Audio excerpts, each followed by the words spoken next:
Yesus untuk Bani Israel. Yesus berpesan kepada muridnya agar waspada kepada penyesat yang datang dengan memakai nama Yesus dan berkata, "Akulah Kristus." Salam satu Tuhan.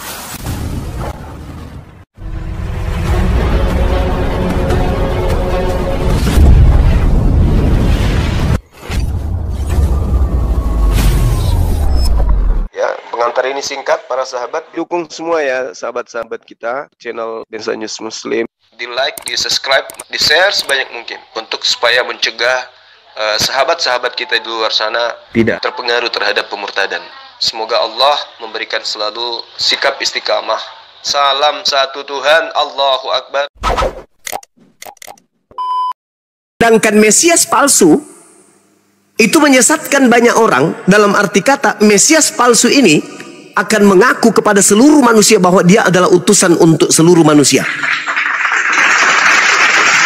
Tanya aja kepada mereka, apa gelar daripada penyesat yang datang setelah Yesus yang datang kepada Bani Israel? Yesus yang asli hanya untuk Bani Israel. Yesus penyesat itu mengaku untuk seluruh bangsa. Pasti berbeda antara Yesus yang datang kepada Bani Israel dan Yesus yang mengaku dirinya untuk seluruh bangsa.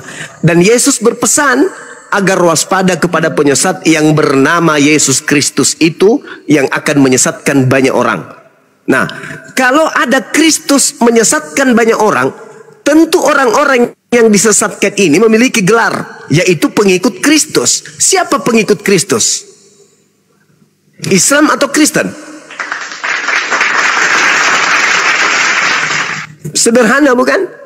Yang kedua, ada tidak di dalam Bible ajaran yang mengatakan damai sejahtera itu adalah sesat? Ada nggak di dalam Bible bahwa damai sejahtera itu menyesatkan?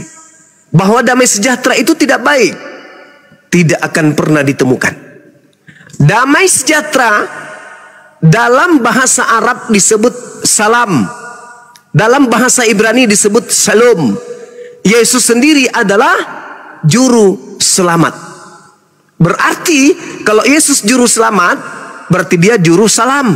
Salam ini adalah akar kata dari Islam. Berarti Yesus adalah juru Islam, bukan juru Kristen. Kalau mereka tidak percaya, silakan ajak ke sini, mari berdiskusi dengan Bang Suma. Ada tidak Yesus mengajarkan dirinya sebagai juru Kristen? Tidak ada. Justru Yesus mengajarkan muridnya agar menghindari Kristus palsu. Berarti menghindari Kristen.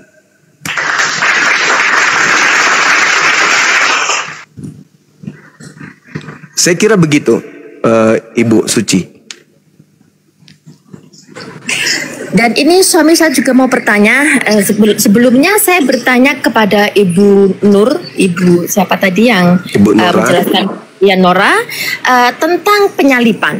Kalau suami saya mengatakan, kalau memang, kan dia pernah bertanya kepada saya, siapa yang disalib itu? Saya bilang menurut Al-Quran itu bukan Yesus yang asli, tapi menurut Quran diserupakan. Ada seseorang yang diserupakan. Terus suami saya tanya seperti ini, kalau memang diserupakan, bagaimana kronologinya? Karena di sana ada 3 orang yang tersalib, di tengah-tengah itu adalah Yesus dan ada 2 orang lagi. Maka siapa yang sebenarnya di tengah-tengah itu? Orangnya siapa dan bagaimana kronologinya bisa terjadi penyaliban? Bahkan ada bukti dia dibangkitkan, dia dikafani, dia dikuburkan, dan saat penangkapan hingga kebangkitannya itu bahkan sudah menemui setelah kebangkitan. Suami saya mengatakan dulunya karena dia juga dari orang yang backgroundnya sangat religius, jadi dia tahu begitu tentang Bible, dan dia itu bertanya seperti ini. Setelah dia dibangkitkan, dia menemui lagi murid-muridnya yang di pertemuannya itu, jamuan pertemuan terakhir itu, di sana juga menampakkan diri, dan dia mengatakan bahwa tangannya ada luka, kakinya pun ada luka. Kalau memang itu bukan Yesus, kenapa Yesus terluka? Itu dia yang aku tidak bisa jawab. Tolong Bang Zuma jelaskan kepada saya. Baik. Terima kasih. Baik. Sekarang gini, berbicara mengenai penyaliban, Kristen mengusung penyaliban ini bukan tanpa alasan. Kristen muncul, padahal Kristen ini bukan dari Bani Israel. Kristen tak ada hubungannya dengan penyaliban, tak ada. Sekali lagi, Kristen dengan penyaliban itu tak ada hubungannya 0,1% sekalipun. Tak ada. Tapi nanti Kristen menyibukkan diri ya dengan pola penyaliban ini. Dengan judul apa? Dengan tujuan apa? Dengan tujuan bahwa dosa mereka ditebus. Mari kita lihat. 2 Tawarik 7:14. Dan umatku yang atasnya namaku disebut merendahkan diri, berdoa dan mencari wajahku, lalu berbalik dari jalan-jalannya yang jahat, maka aku akan mendengarkan dari surga dan mengampuni dosa mereka dari surga. Sekarang pertanyaan saya, kalau ternyata Tuhan mendengarkan doa dari surga dan mengampuni dosa dari surga, apa masih butuh turun jadi manusia, mati untuk nebus dosa manusia Kristen? Itu dulu. Kalau ternyata Tuhan pencipta langit dan bumi itu mendengarkan doa dari surga dan mampu kemudian menghapuskan dan mengampuni dosa dari surga, apa masih butuh dia jadi manusia cupu, kucluk, turun ke bumi, lalu kemudian mati di pantai sama orang Roma dan Yunani? Apa masih bisa? Apa masih butuh yang kayak gitu-gitu? Coba ibu jawab ini dulu. Iya, kalau saya pun percaya seperti itu. Tuhan tidak perlu turun ke bumi menjadi manusia yang memiliki banyak kelemahan, karena itu sangat tidak logik menurut saya. Bagus. Dan sekarang kan kepada dia, jikalau Tuhan bisa kembali ke dunia ini menjadi manusia untuk menyelamatkan manusia, kemungkinan besar kayak orang India, ada Tuhan yang berbentuk gajah, ada Tuhan yang berbentuk ular. Mungkinkah Tuhan akan menyelamatkan gajah? Mungkinkah Tuhan akan menyelamatkan ular yang seperti itu? Dan saya mulai berpikir, mungkinkah, kan Tuhan itu maha kuasa, dia bisa berbuat, tapi itu bukankah menurunkan tahtanya dia sebagai Tuhan, kuasanya sebagai Tuhan? Tuhan tidak perlu melakukan itu. Kalaupun dia berkuasa seperti orang yang membuat komputer, orang yang membuat komputer tahu kelemahan komputer, maka dia tidak akan pernah turun menjadi salah satu elemen yang ada di dalam komputer. Dia tahu cara how to solve it. If you have a problem, you know how to solve it. So aku mengatakan kepada dia, Tuhan tahu kalau kita punya masalah sebelum Tuhan menciptakan manusia, Tuhan pasti tahu bagaimana cara menyelesaikan masalah yang ada di dalam diri manusia. Tuhan tidak perlu menjadi manusia atau menjadi yang selemah ini, yang sejijik ini sebagai manusia. Saya katakan itu kepada suami. Dan dia pun masih, karena dia adalah orang yang sangat logik juga, jadi dia sangat menangkap itu dengan cepat. Tapi terkadang ada juga yang mengatakan seperti ini. Dia bertanya kepada saya, terus kalau memang dosa Adam dan Eve itu menjadi di dalam darah daging kita, bagaimana kita caranya untuk membersihkan? Itu yang dia percaya, bahwa ada dosa yang masih diwariskan dari Adam dan Eve. Itu yang saya masih kurang paham untuk menjelaskan kepada dia. Tolong Bang Zuma menjelaskan kepada saya. Terima kasih. Iya. Jadi tidak ada dalil di dalam kitabnya orang Yahudi sebagai pemegang kitab kalau Adam alaihissalam itu mewariskan dosa. Itu nggak ada. Tidak ada. Satu data pun tak ada. Selain di kitabnya orang Kristen. Yaitu di dalam buku Roma 5 nomor 12. Orang Yahudi sang pemilik kitab itu tidak mengenal dosa waris. Jadi saya katakan itu bukan dosa waris. Itu adalah bohong waris. Kebohongan yang diwariskan secara turun-temurun. Manusia ini dicipta oleh Allah turun ke atas muka bumi ini sebagai pemimpin. Untuk menjadi pemimpin, maka manusia diberi akal. Karena dia telah memiliki akal, maka wajib hukumnya manusia itu harus tahu baik dan jahat, baik dan buruk, tinggi, rendah, panjang, pendek, dan seterusnya. Harus.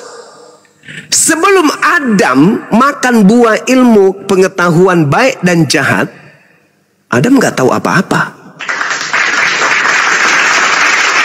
Jangankan mengerti baik, mengerti yang jahat, untuk mengetahui dirinya telanjang aja kagak. Jadi harusnya kita sebagai cucu Adam, dengan makannya Adam buah pengetahuan berdasarkan standar Bible, maka kita manusia bukan mengutuk Nabi Adam, malah berterima kasih kepada Adam. Coba Anda bayangkan, kalau ilustrasi yang muncul di Bible itu tidak terlaksananya Adam makan buah pengetahuan baik dan buruk. Adam disertakan padanya jasad lengkap kelamin. Wanitanya pun istrinya lengkap kelamin. Mereka makan minum, disiapkan makan minum di Gan Eden. Saripati yang masuk ke dalam tubuh Adam dan istrinya, sebagian daripadanya menjadi sperma.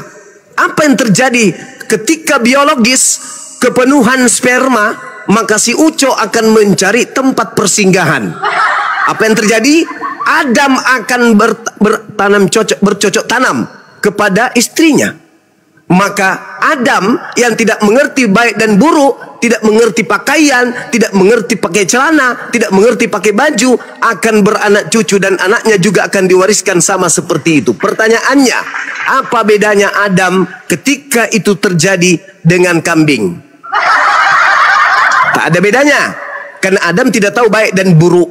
Maka ketika Adam makan buah ilmu pengetahuan antar baik dan jahat, maka ketika itu kemudian kemanusiaannya, fitrahnya sebagai pemimpin lengkap sudah, sampai dia bisa membuktikan ini yang baik, ini yang buruk, ini telanjang, ini tidak telanjang, sehingga dia turun ke bumi sebagai risalah dia sebagai pemimpin, mampu menaklukkan kemudian alam semesta ini dengan ilmu pengetahuan yang ada, yang itu dasarnya akal. Sekarang bisa tidak kira-kira Adam dan keturunannya seperti kita ini menciptakan barang-barang elektronik tanpa kita tahu baik dan buruk? Bisa tidak manusia keturunan Adam membuat pesawat? Bisa tidak membuat HP? Bisa tidak menciptakan TikTok? Bisa tidak membuat komputer? Bisa nggak? Boro-boro menciptakan itu semua, mengetahui dirinya telanjang aja kagak. Jadi apa yang harus kita ungkapkan kepada Nabiullah Adam alaihissalam? Ucapan terima kasih kepada beliau. Andai saja Adam tidak makan buah pengetahuan jahat, baik dan jahat, maka manusia tidak akan tahu bagaimana caranya beradab, bagaimana caranya bernorma, bagaimana caranya beradab. Gak ada yang tahu itu. Kenapa? Karena tidak tahu baik dan buruk. Bicara aja kagak. Mungkin andai Adam itu tidak makan buah dan buruk, baik dan buruk, kalau kita berbicara mungkinnya itu juga baik kalau kita ngerti. Apa yang kita pakai ngerti, nggak ada alatnya. Jadi ketika Adam diperintahkan jangan makan buah ilmu pengetahuan baik dan jahat, dia seibarat bayi yang tidak mengerti perintah itu. Seorang bayi diperintahkan jangan sampai kamu bergeser ke tempat tidur ya Nduk. Kalau kamu bergeser nanti kamu jatuh. Ngerti enggak si bayi? Ya enggak. Kalau dia jatuh salah nggak si bayi? Ya enggak. Karena dia nggak tahu. Ternyata kalau di pinggir kasur jatuh, tempat tidur jatuh, larinya ke bawah, kepala kena lantai sakit. Taunya dia cuma nangis. Iya. Kenapa dia jatuh? Karena dia nggak tahu. Walaupun beribu perintah diperintahkan kepada bayi, jangan gini ya nak, jangan gini ya nak, tetap saja anak bayi ini tidak akan paham. Dan kalau anak bayi ini jatuh, siapa yang salah? Dia, si bayi yang tidak mendengarkan perintah, atau yang memerintahkan ini yang bahlul? Sudah tahu bayi diperintahkan aturan-aturan seperti itu. Itu menandakan bahwa ada salah konsep di situ. Ada yang salah setting di sana. Entah pemahamannya atau kitabnya. Jadi tidak ada yang salah ketika Adam diperintahkan jangan kau makan buah ilmu pengetahuan baik dan buruk. Lantas kemudian Adam memakannya. Apakah salah? Tidak. Kenapa? Dia belum tahu. Baik dan buruk itu dia belum tahu.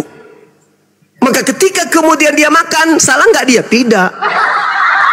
Makanya tidak mewariskan dosa waris. Di dalam Al-Quran diterangkan, fatalaqa Adamu min Rabbihi kalimatin fataba alaih innahu huwat tawwabur rahim.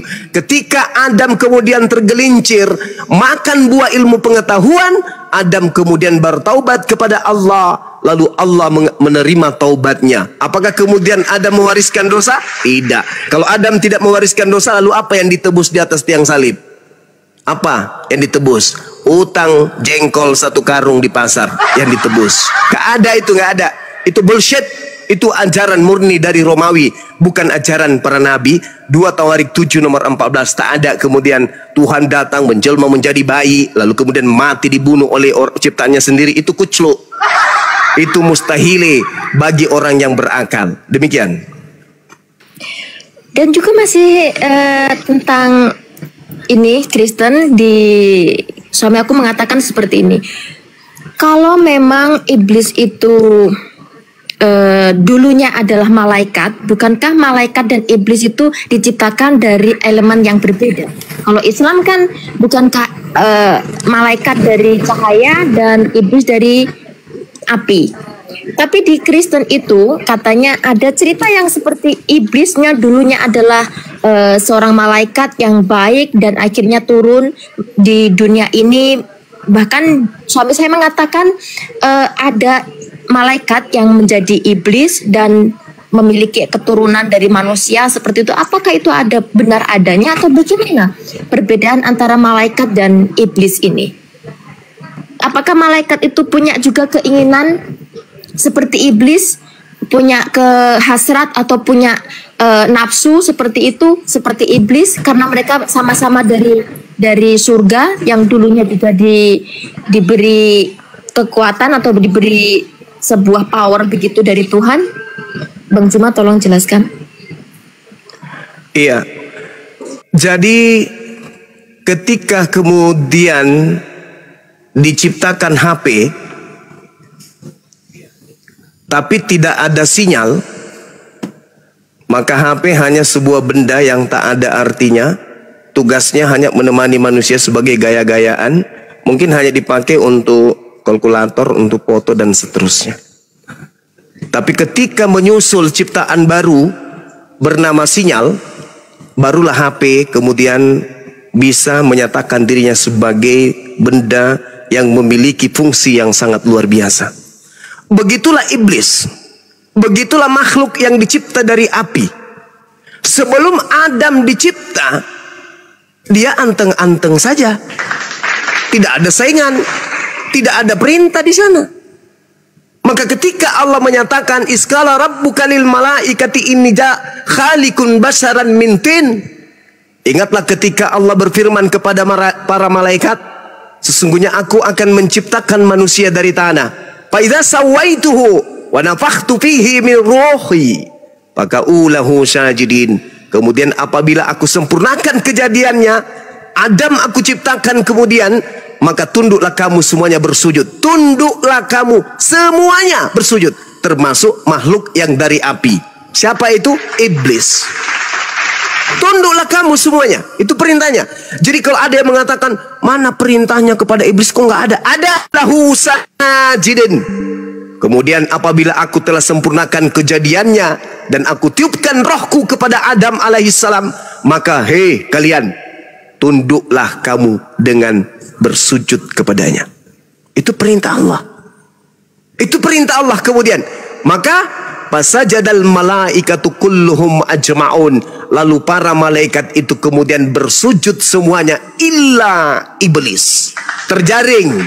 Terjaringlah di situ mana yang kemudian memiliki sifat sombong, mana yang tidak. Di antara makhluk-makhluk yang Allah ciptakan, maka terjaringlah yang disebut Azazil, yang tadinya makhluk yang suci, yang tugasnya hanya beribadah menyembah kepada Allah. HP tugasnya anteng-anteng saja. Tapi ketika kemudian ada sinyal, barulah HP itu menolak dengan gengsinya panggilan dari orang lain. Maka diperintah sujud. Tuhan kemudian melihat siapa di antara makhluk ini yang enggan sujud. Maka Allah bertanya kepada dia yang enggan, ya iblis, ma mana'aka an tasjuda lima khalaqtu biyadai. Astakbarta am kunta minal alin? Wahai iblis, apa yang menghalangimu untuk sujud kepada Adam yang aku ciptakan dengan kekuasaanku? Apakah karena kamu sombong? Atau kamu merasa golonganmu lebih tinggi? Dijawab tunai oleh iblis, ana khairum minhu. Betul ya Allah, aku lebih baik daripada Adam. Engkau menciptakan aku dari api, sedangkan Adam engkau ciptakan dari tanah. Itu kata iblis, itu kata malaikat yang enggan, yang terjaring di antara sekelompok manusia makhluk suci. Ada di antaranya yang sombong, itulah yang disebut iblis. Sama ketika Adam kedua diutus ke atas muka bumi, baginda Rasulullah Muhammad SAW untuk datang memerintahkan seluruh umat manusia sujud kepada Allah. Di antara manusia ada yang terjaring tidak mau sujud kepada Allah. Makanya dikatakan oleh Al-Quran, iblis itu adalah sekelompok dengan orang-orang kafir. Itu Al-Quran yang mengatakan orang kafir dan iblis itu adalah satu kelompok. Wa ikhwanuhum yamuddunahum fil ghayyi thumma la yuqsirun illa iblis istakbara wa kana minal kafirin. Kecuali iblis. Iblis itu menyombongkan diri dan dia termasuk golongan kafir. Barang siapa yang tidak bersujud kepada perintah Nabi Muhammad, maka dia sekelompok dengan setan. Ini kata Quran. Jelas itu. Jadi, lalu kemudian iblis mengatakan apa? Ketika diperintahkan oleh Allah keluar, fakhruj minha, keluar kamu dari surgaku ini. Fa innaka rajim, sesungguhnya kamu adalah termasuk makhluk yang terkutuk. Wa inna alaika la'anati ila yaumil din, dan engkau kena kutukku, aku mengutukmu, kutukanku atasmu sampai hari pembalasan. Lalu apa kata iblis? Apa kata iblis? Rabbi fa'anzirni ila yaumi yub'atsun, ya Tuhanku panjangkan usiaku sampai aku dibangkitkan. Fa innaka minal munsarin. Allah menjawab, oke, kamu termasuk golongan yang diberi penangguhan usia panjang. Ila yaumil waqtil maklum, sampai kepada waktu yang ditentukan, yaitu hari kiamat. Jadi iblis yang hidup pada zaman Nabi Adam masih hidup sampai hari ini. Maka iblis menjawab, wa bi izzatika la ughwiyannahum ajma'in, demi kemuliaanmu wahai Tuhanku, pasti aku akan menyesatkan manusia seluruhnya, illa ibadaka minhum mukhlasin, kecuali hamba-hambamu yang terpilih di antara mereka. Ini jelas dalam Al-Quran. Maka iblis sampai hari ini panjang usia, kalau dia tidak bisa kemudian menjerumuskan anak kita, orang tua kita, maka lari ke kita. Tidak bisa menjerumuskan kita dari arah kiri, dari kanan, dari belakang, dari depan, dan seterusnya. Nah, inilah yang terjadi pada diri manusia. Sehingga ketika kemudian ada yang diutus kepada Bani Israel, iblis kemudian bekerja berkarya. Nah, ini bagus ini. Yang lahir, yang bisa membangkitkan orang mati, membuat orang lumpuh berjalan, orang buta melihat. Ini bisa kujadikan sebagai bahan untuk supaya menyesatkan manusia, agar manusia menganggapnya Tuhan.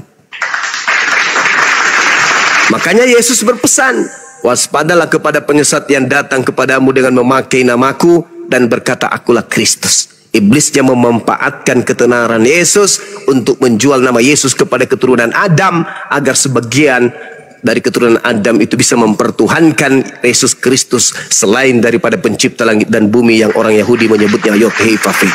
Saya kira demikian. Silakan.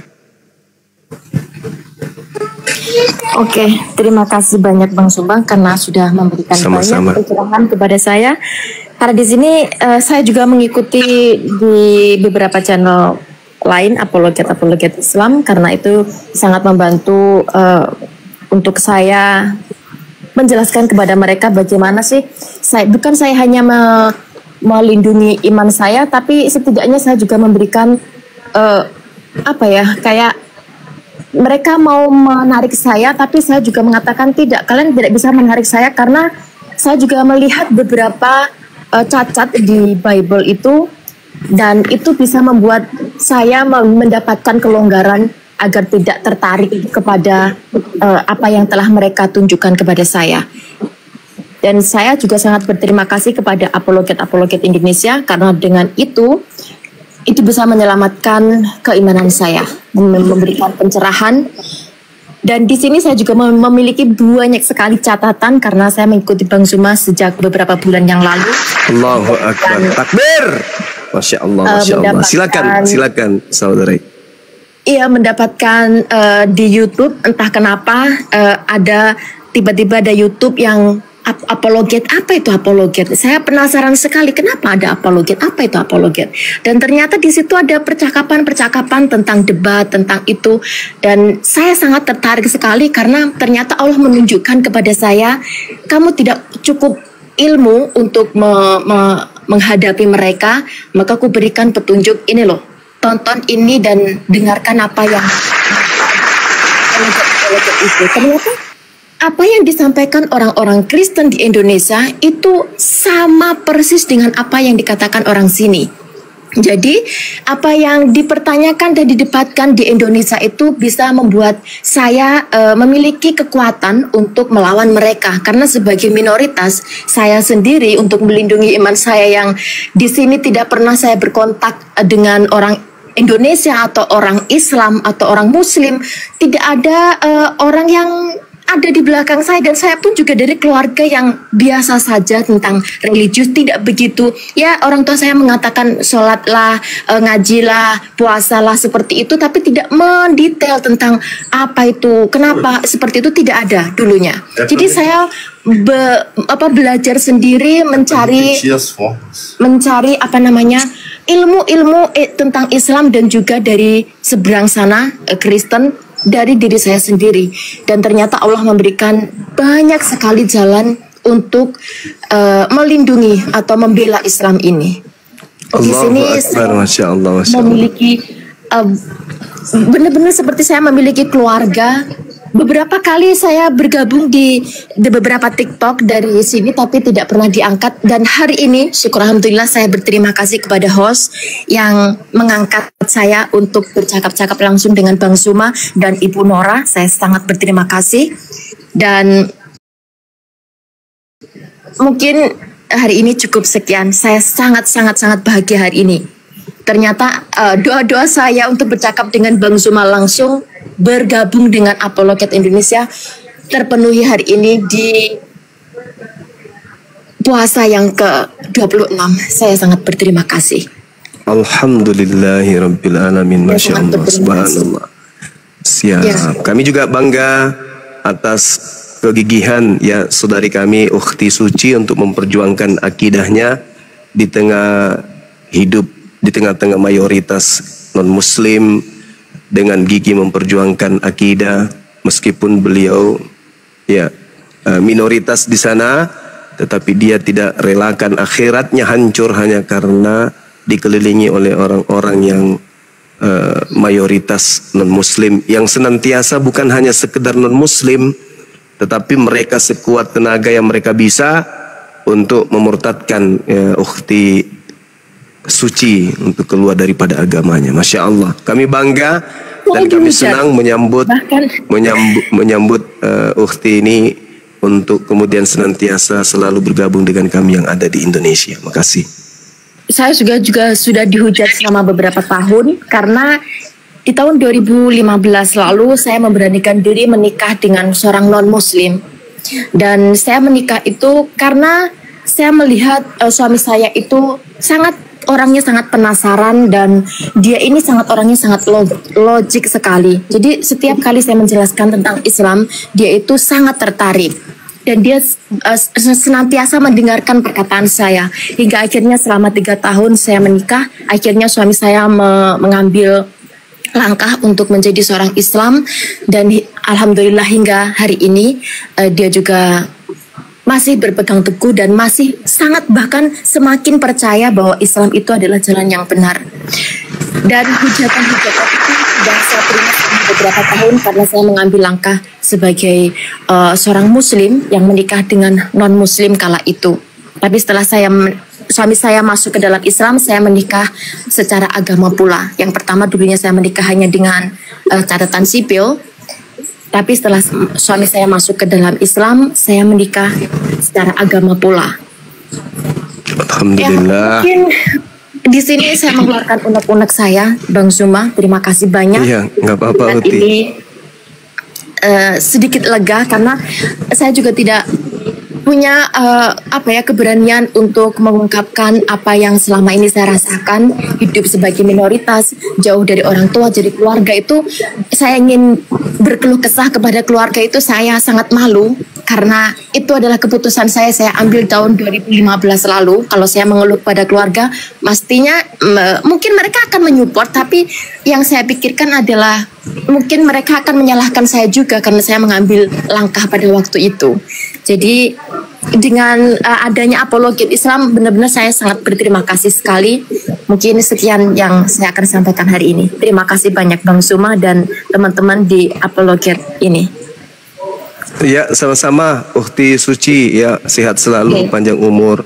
Mudah-mudahan diberikan keturunan yang bisa menjadi tokoh agama di tempat saudari kita ini bermukim, ya.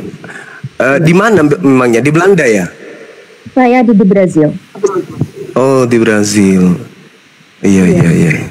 Oke, baik. Dan di sini mayoritas adalah 99% kayaknya adalah Kristen, ya, Katolik dan Protestan yang mendominasi tempat ini. Jadi itu sangat berat untuk menghadapi mereka. Iya. Yang penting ya itu tadi, metodenya udah tepat. Ketika berdebat bisa nyimak, ternyata kalau ditanya ini jawabannya di Bible tertulis seperti ini, di Al-Quran di ayat surah ini ayat sekian. Nah, itu sudah tepat, itu sudah tepat. Jadi kalau ada serangan tinggal ditangkis saja pakai data-data yang didengarkan dari live TikTok yang ada di Apologet Islam Indonesia. Ya, saya juga membuat banyak sekali catatan tentang percakapan Bang Zuma, penjelasan Bang Zuma dan apologet seperti Kodonditan dan Ustadz Felix Shaw, seperti itu saya catat semuanya untuk tameng iman saya. Masya Allah. Saya mengikuti mereka. Luar biasa. Iya. Dilanjutkan aja. Dilanjutkan. Iya. Terima kasih banyak. Iya, sama-sama. Selamat malam. Iya, malam, Saudara Tommy. Ya, malam Bang Zuma. Malam. Baik, terima kasih udah mau menerima saya di room ini. Sama-sama, Bang. Bang Zuma. Siap. Ini sempat aku membaca satu artikel di Google nih tentang hadis Muslim nomor 3311. Iya. Itu dikatakan bahwa ketika suatu saat Muhammad dan pengikutnya pergi ke pemukiman Yahudi untuk sebelumnya Bang Timothy Kristen, ya? Ya, Kristen, Pak. Baik, silakan. Ya. Hadis apa tadi? Hadis apa? Hadis Muslim nomor 3311.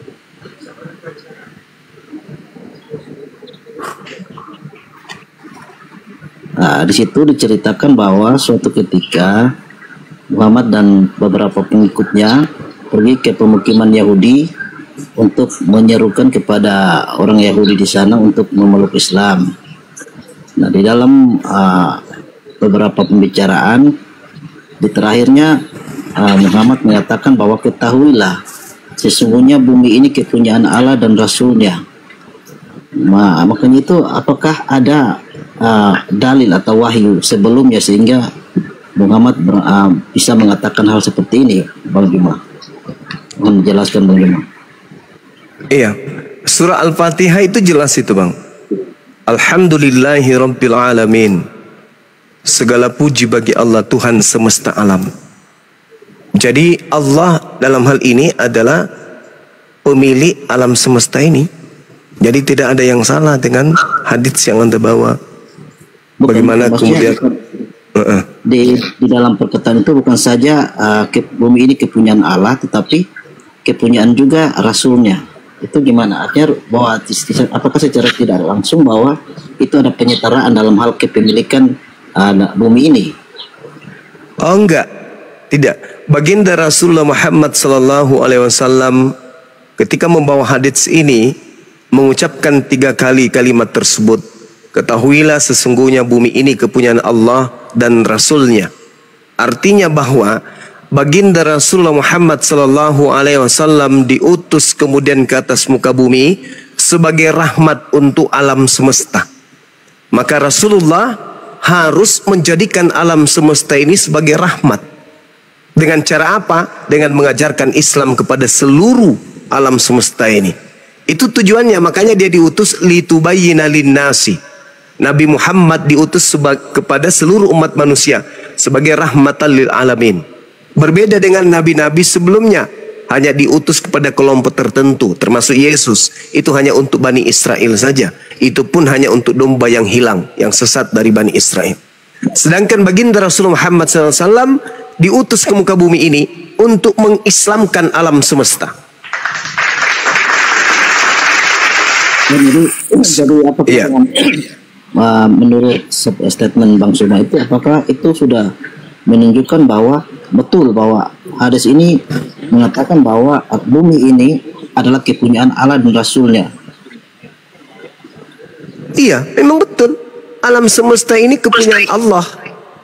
Dan terkait Rasulnya. Dengan Rasulnya itu adalah wakilnya. Wakilnya diutus ke atas muka bumi ini untuk mengajak orang-orang, menyeru orang-orang kemudian untuk kembali kepada pemilik alam semesta. Dia wakil Tuhan, dia duta Tuhan.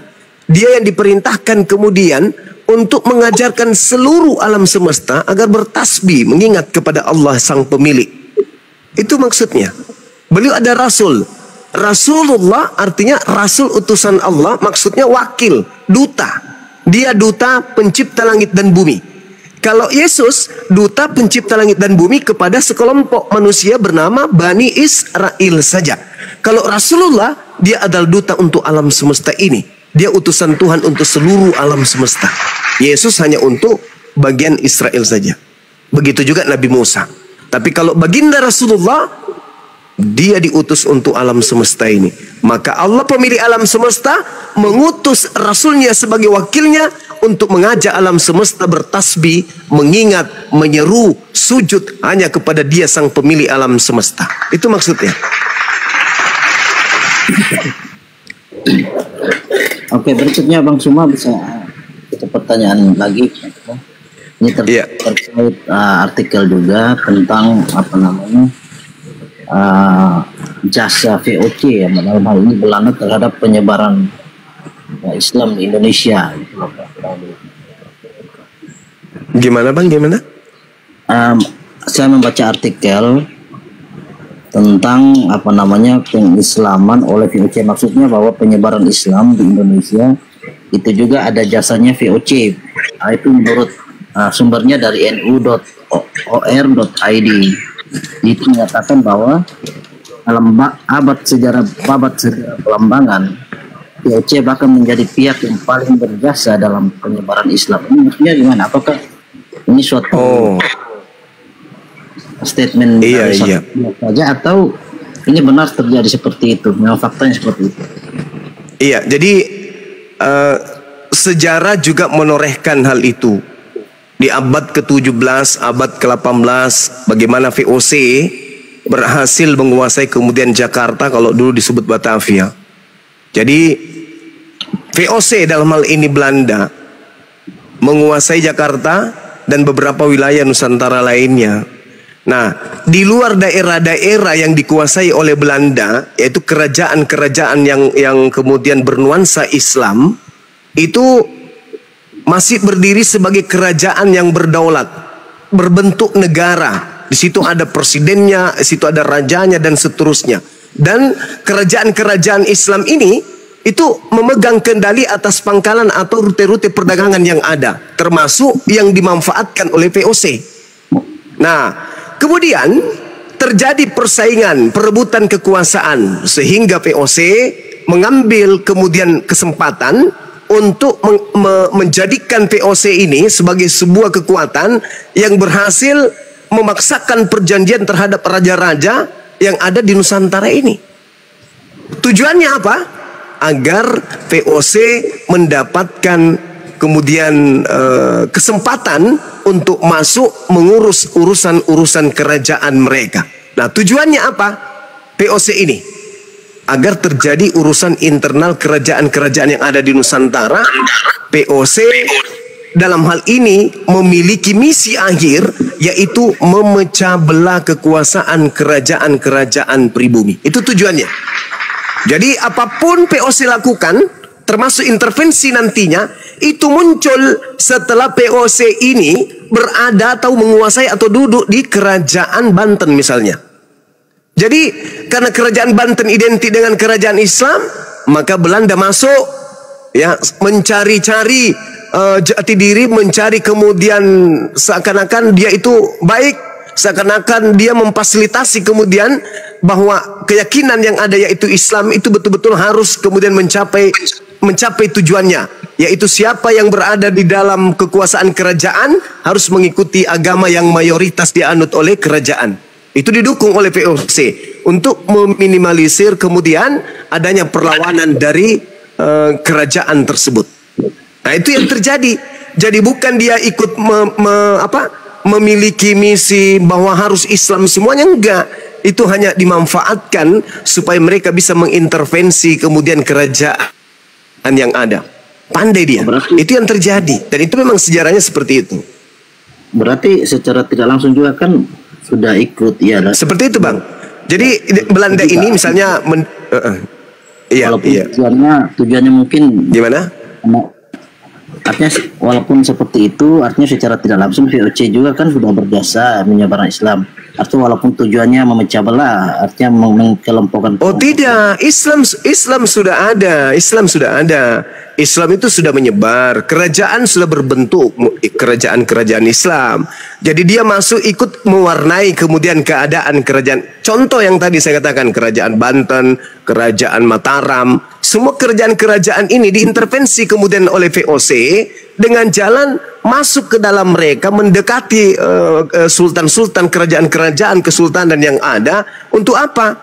Untuk kemudian mereka mendapatkan posisi di kesultanan atau pada kerajaan tersebut. Tujuannya apa? Supaya mereka leluasa kemudian melakukan aksi yang menjadi visi misi mereka. Dia meminimalisir musuh sehingga dia masuk ke dalam, berpura-pura menyamar-nyamar sebagai pendukung kesultanan, padahal ujung-ujungnya adalah untuk adu domba dengan kerajaan-kerajaan yang lain. Dan Belanda itu memang cerdik dia. Gitu, Bang. Soalnya di dalam statement ini juga kan Islam juga dikatakan bahwa diperalat oleh VOC untuk menggempur Katolik, yaitu rivalnya agama yang dibawa oleh rivalnya Portugis gitu loh. Nah itu dia, makanya aku bilang, Bang. Jadi dia masuk ke dalamnya itu untuk merusak. Dia memanfaatkan situasi keadaan. Karena kenapa? Nusantara ini masih berbentuk kerajaan-kerajaan, bukan berbentuk Republik Indonesia, belum. Jadi antara kerajaan satu dengan kerajaan yang lain, Belanda VOC dalam hal ini ingin kuasai kerajaan demi kerajaan dengan masuk ke dalam menyamar sebagai pendukung, padahal tujuannya untuk ngadu domba. Itu fakta. Bagaimana dia mengintervensi VOC di Sumatera, mengintervensi kemudian yang ada di sana, Islam, kerajaan Islam di sana, kerajaan Banjar, kemudian kerajaan Ternate dan Tidore, masuk Belanda itu. Berpura-pura kemudian, sama seperti cara Paulus. Bagaimana Paulus di dalam Korintus menyatakan dirinya, ya, 1 Korintus 2:9 nomor 20-21, berpura-pura dia kepada orang Yahudi, dia berpura-pura Yahudi, pada orang Roma berpura-pura Roma, kepada taat kepada Taurat berpura-pura taat Taurat. Itu cara-cara yang diadakan kemudian oleh VOC yang meniru kemudian cara Paulus menundukkan kemudian musuhnya. Gitu, Bang.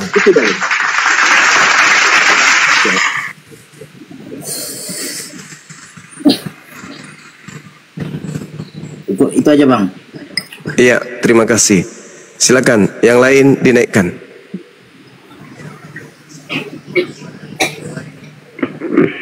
Kalau Tommy ini, Tom. Ya.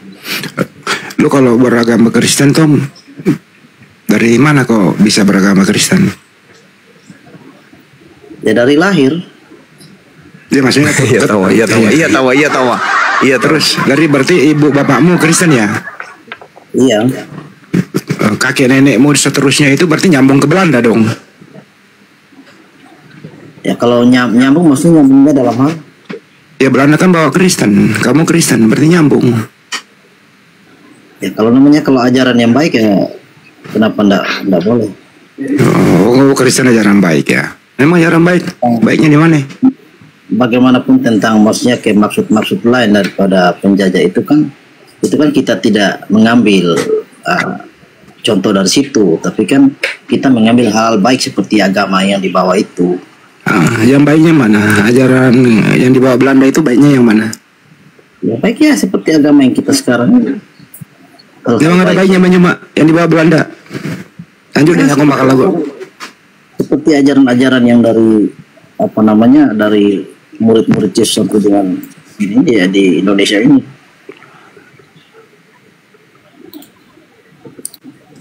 Yang baik itu yang mana, Bang? Kalau yang baik ya seperti ya ajaran Yesus tentang kasih apa segala macam itu. Bagaimana ceritanya? Menjajah kok kasih, gimana itu? Bukan, maksudnya bahwa implementasi itu kan namanya hak setiap orang, dia mau implementasinya dalam kehidupannya atau tidak, itu kan masing-masing orang gitu loh. Nggak semua harus dipaksa. Ya, maksudnya kasih yang dibawa Belanda itu yang mana? Kasih apa? Kasih pembunuhan, kasih anak jadi yatim, kasih ibu-ibu jadi janda gitu. Bukan. Menjajah, merampas, memperkosa, mengadu domba, menghancurkan pondok-pondok pesantren, membunuh para ulama, membunuh pribumi, itu kasihnya maksudnya. Artinya bahwa memang Belanda membawa agama Kristen, tapi perbuatan-perbuatannya menjajah, menghancurkan, membunuh apa segala macam kan bukan implementasi daripada agama yang dia bawa gitu loh. Ya, lalu bagaimana dia mengajarkan kasih kalau tugasnya kerjanya membunuh, merampas, merampok? Dia mengajarkan kasihnya di mana? Iya, misionaris yang kemudian kerjasama dengan Belanda. Iya, saya ngerti. Maksudnya gini, yang mau diperbudak oleh Belanda dikristenkan, yang tidak mau diperbudak dibunuh, kan gitu. Yang mengkristenkan para budak misionaris. Ya toh, karena tidak mungkin dikristenkan yang melakukan perlawanan, tidak mungkin satu tempat ibadah orang yang melawan dengan Belanda. Yang dikristenkan misionaris adalah para budak-budak penjajah. Gini Bang, artinya bahwa bukan saja budak-budak yang dijajah atau apa, mau Kristen, mau Islam, mau apa. Ya budak lah, karena tidak mungkin Belanda yang bertani. Gak mungkin Belanda yang jadi peternak, gak mungkin Belanda yang kemudian jadi pelaut, nelayan cari ikan untuk penjajah, yang menjadi nelayannya Belanda, yang menjadi tukang cucinya Belanda, pemuas seksnya Belanda, karena mereka prajurit Belanda itu tidak bawa istri, maka yang menjadi korban pribumi. Nah, pribumi yang mau tunduk di bawah kaki penjajah itulah yang dikristenkan oleh penjajah, paluka. Tapi mereka seperti kami ini punya kakek buyut, pejuang-pejuang yang kemudian ditorehkan catatan emas namanya oleh negara, itu tidak bisa dihantam oleh Belanda dan tidak mungkin kemudian dikristenkan oleh misionaris mereka. Yang dikristenkan itu adalah pemuas nafsu, tukang cuci piring, tukang cuci celana dalamnya Belanda, yang semer sepatunya Belanda, yang bersihkan gerejanya Belanda, yang cuci giginya Belanda, yang cebokin Belanda, itu yang dikristenkan oleh misionaris. Paham? Sampai sini paham? Kalau kami keturunan pejuang nggak mungkin. Nggak mungkin keturunan pejuang, nggak mungkin kami mau, nggak mungkin. Yang menjadi pengikutnya itu yang lap-lap pantatnya Belanda, itu yang Kristen, yang ikut dari agama penjajah, yang jadi hantaman misionaris, gitu Bang. Tidak ada. Kalau pejuang nggak mungkin. Cobalah suruh datang misionari ke Pejuang kalau tidak dicabut giginya satu-satu. Yang dikristenkan oleh para misionaris itu adalah budak-budak penjajah. Makanya keturunannya mental-mental budak. Mental budak itu gimana kawan? Kalau dia minoritas datang sopan sama kita tuh. Itu budak itu begitu. Kalau dia ke majikan, iya pak, iya itu di depan majikan. Tapi kalau di belakang majikan kurang ajar, sontoloyo. Itu mental penjajah itu gitu tuh. Udah dikasih tempat, udah dikasih ruang baik-baik. Kerjanya cuma merusak. Kerjanya hanya nyerang-nyerang. Gitu. Bahkan kentara itu kalau keturunan budak Belanda kentara, dia suka kalau negara ini hancur. Dia suka kalau negara ini ada intimidasi dari barat. Oh, suka kali dia. Itu mental-mental budaknya Belanda tuh. Kalau misalnya ada dari luar negara asing yang mencaplok negara Indonesia ini, tepuk tangan, hatinya senang sekali kalau Indonesia ini hancur. Nah, itu budak penjajah itu. Itu keturunan lontenya Belanda itu yang kayak gitu tuh. Gitu bang. Ya, bahwa bukan yang pejuang-pejuang itu bukan hanya dari Islam, tapi juga dari agama lain juga punya andil dalam perlawanan. Memang betul, memang betul. Pejuang kemerdekaan tidak semuanya Islam, tapi semua penjajah 100% bukan Islam. Memang betul itu bang. Sekarang begini, Belanda datang ke Indonesia 350 tahun. Tidak mungkin dia ngetik sendiri kan? Tidak mungkin dia 501 terus kan? Tidak mungkin. Pasti dia ingin melampiaskan kepada wanita. Wanita mana sementara mereka tidak bawa istri? Ya pribumi. Nah, pribumi ini nanti yang dihamili di luar nikah, kira-kira anaknya jadi agama apa? Kira-kira anaknya tuh? Kira-kira anaknya yang dihamili Belanda ini anaknya agamanya apa? Ya, saya nggak tahu. Oh, mantap kali lah kalau Anda tidak tahu. Ya, saya kira begitu. Bang Handi mungkin bisa masuk. Ini sudah melewati ambang batas. Kalau saya bahas ini nanti banyak yang sakit hati karena saya tahu sejarah. Silakan. Ya, ini ada Pak Pendeta. Pak Pendeta mau bahas apa lagi Pak Pendeta nih? Wah, ini kan Assalamualaikum saudaraku. Iya, waalaikum Pak Pendeta. Ini suara apa nih? Petasan ya? Akang tuh Akang lanjut. Mau ceramah apa Bang Sumar sama kita nih? Ini Pak Pendeta, terkait dengan Yesus palsu yang datang setelah Yesus asli terangkat ke langit. Apakah materi sekolah Anda sebagai pendeta itu sampai ke sana atau tidak sampai, atau sampai tapi pura-pura tidak tahu? Maksudnya Yesus yang asli, Yesus yang palsu yang mana?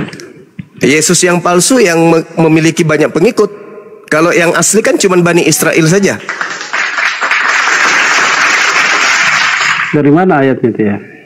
Matius 24, satu perikop.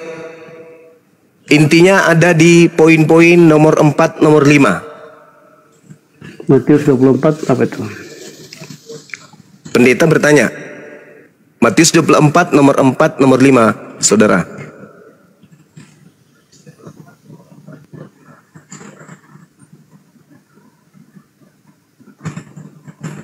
Waspadalah itu ya. Iya. Perintah waspada ini datang kepada muridnya. Waspadalah kepada mereka supaya jangan ada orang yang menyesatkan kamu, sebab banyak orang akan datang dengan memakai namaku dan berkata akulah Mesias, dan mereka akan menyesatkan banyak orang. Ya benar. Yesus itu berarti hanya satu. Ada Mesias palsu kan? Ya, yang asli pasti cuma satu. Yang asli bisa banyak. Ya. Yang palsu bisa banyak. Yang asli pasti satu. Yang asli hanya untuk Bani Israel kan? Yang asli yang pastinya adalah yang datang menjadi manusia, mati di atas kayu salib, bangkit itu surga. Bukan. Itu yang asli.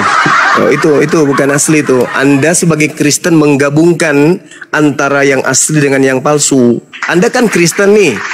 Pendeta ini kan tak ada hubungannya dengan Yahudi. Anda mencoba menggabungkan antara Yesus yang asli dengan Yesus yang palsu. Kenapa? Karena Anda Kristen. Tidak mungkin Anda ingin membedakan itu. Tetapi kalau Anda bedah dengan akal, Yesus yang asli itu hanya untuk Bani Israel saja. Yesus ketika bercakap-cakap rahasia kepada muridnya di Bukit Zaitun, Yesus yang asli menerangkan agar murid-muridnya Bani Israel waspada kepada Kristen. Saya simpulkan aja gitu. Ya. Pengikut Kristus kan? Kristen itu kan pengikut Kristus. Bukankah Kristen itu pengikut Kristus, Bang? Coba dengar, waspadalah supaya jangan ada orang yang menyesatkan kamu. Tidak ada kata Kristen di situ. Kamu di situ siapa, Bang? Yang menyesatkan kamu ini adalah ya, kamu di situ siapa? Para pengikut. Pengikut ini Kristen atau Yahudi? Ya, sebetulnya kalau di apa ya, ini pengikut Kristus. Kalau di Matius ini pasti adalah murid-murid yang belum disebut sebagai Kristen. Sebab Kristen itu nanti di Antioquia, di Kisah Rasul setelah itu. Betul. Di Kisah Rasul berapa, Pak Pendeta? Jadi ini sudah pasti adalah mereka yang mengikut Kristus dari awal. Mereka adalah orang-orang Yahudi, termasuk 12 orang murid dan juga ada pengikut-pengikut yang lain. Iya. Nah, apakah murid-murid ini kemudian dari non-Yahudi atau Yahudi? Ada non-Yahudi, ada yang diaspora ya?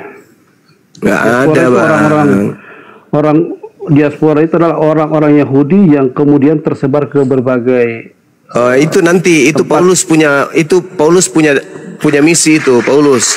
Makanya di dalam Kisah Para Rasul dikatakan oleh Penatua bahwa Paulus ini adalah penyakit sampar yang telah menyesatkan orang-orang Yahudi yang hidup di dunia beradab, dan dia adalah tokoh dari agama Kristen. Matius Kisah Para Rasul 24 nomor 5. Nah, yang pertama kali disebut Kristen itu adalah orang-orang yang hidup di tahun 50-an ke atas. Itu di Antioquia, di Turki. Tempat Paulus dan Barnabas mengajar. Saya bacakan Kisah Rasul 11 ayat 26. Iya, 11:26. Kisah Rasul 11:26. Setahun lamanya.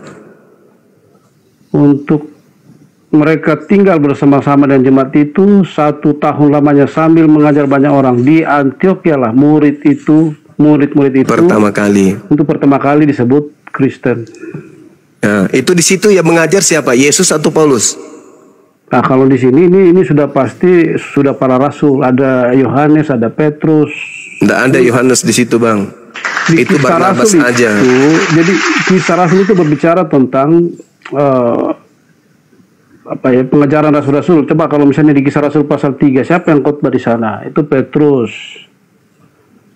Di Antioquia yang dimaksud tadi yang disebut Kristen itu pengikutnya Paulus. Itu adalah jemaat Barnabas yang dirintis oleh para rasul.